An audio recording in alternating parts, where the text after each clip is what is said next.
Hi everyone, I'm Dr. Kripa, and in this video, we are going to discuss a brief introduction on GI tract divisions and their respective blood supply.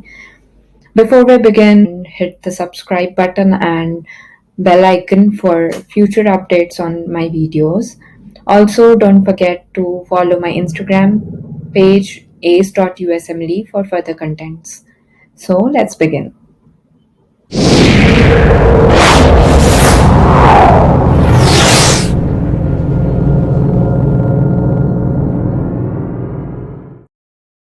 Let's first see the divisions of the GI tract. The entire GI tract is divided into three parts: foregut, midgut, and hindgut. The GI tract from pharynx and lower esophagus to the proximal part of the duodenum is considered as foregut. So, what's proximal duodenum? That's first part and second part of the duodenum is the proximal duodenum. At the point just below the major duodenal papilla, where the cystic duct and the pancreatic ducts open, that's considered a point that divides the GI tract into foregut and midgut. So the tract below that point is considered into midgut. So from that point till the proximal two-third of the transverse colon is considered as midgut, and the left one-third, that is distal one-third of the transverse colon to the anal canal above the pactinate line, is considered as hindgut. Apart from this tract, liver, gallbladder, pancreas, and spleen are considered into foregut. Now let's study the blood supply of each division. So foregut is mainly supplied by celiac trunk, which originates from aorta at the level of T12 vertebra.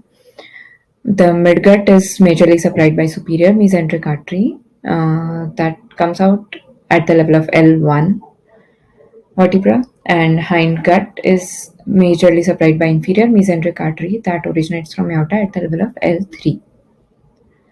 Let's study all these major arteries in a little detail. So, celiac trunk is mainly divided into left gastric artery, splenic artery, and common hepatic artery. Left gastric artery goes on to give a division called esophageal branch, and the continuation of left gastric artery majorly supplies the lesser curvature of the stomach. Now, splenic artery divides into pancreatic branches, short gastric branches, left gastroepiploic artery, and posterior gastric artery. Now, the common hepatic artery. Common hepatic artery mainly is divided into gastroduodenal artery and hepatic artery proper.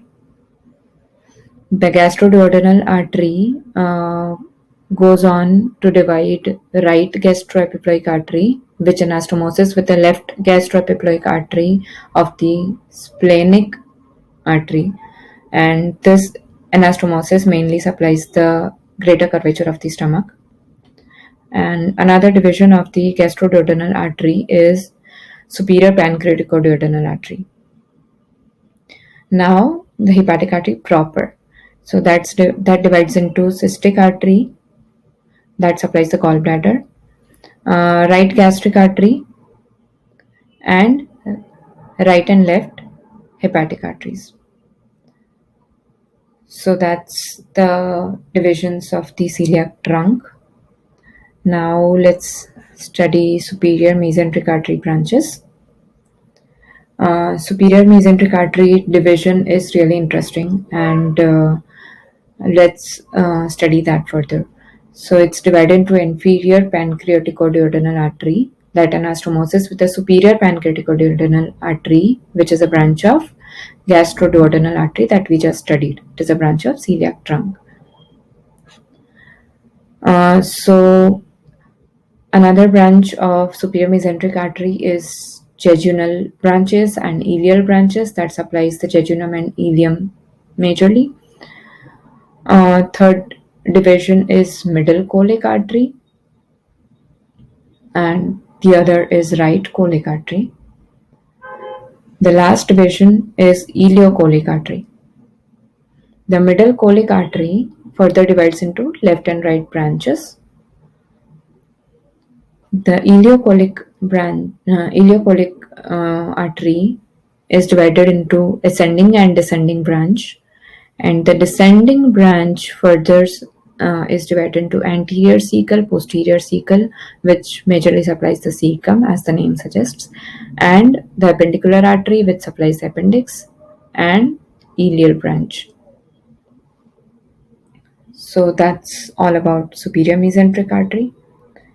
Let's go on to discuss inferior mesenteric artery branches. Inferior mesenteric artery majorly gives left colic artery and sigmoidal branches that supplies the sigmoid of the large intestine. And the continuation of inferior mesenteric artery is known as superior rectal artery that goes on to form the anastomosis at the level of anal canal. So that was a brief introduction about GI tract divisions and their blood supply. If you have any further questions, please feel free to put them on the comment section below, or you can also message me on my Instagram page ace.usmle. If you have found this content helpful, please like my channel and hit the subscribe button and bell icon for my future updates. In the next video, we are going to discuss the abdominal aorta and its branches. So stay tuned.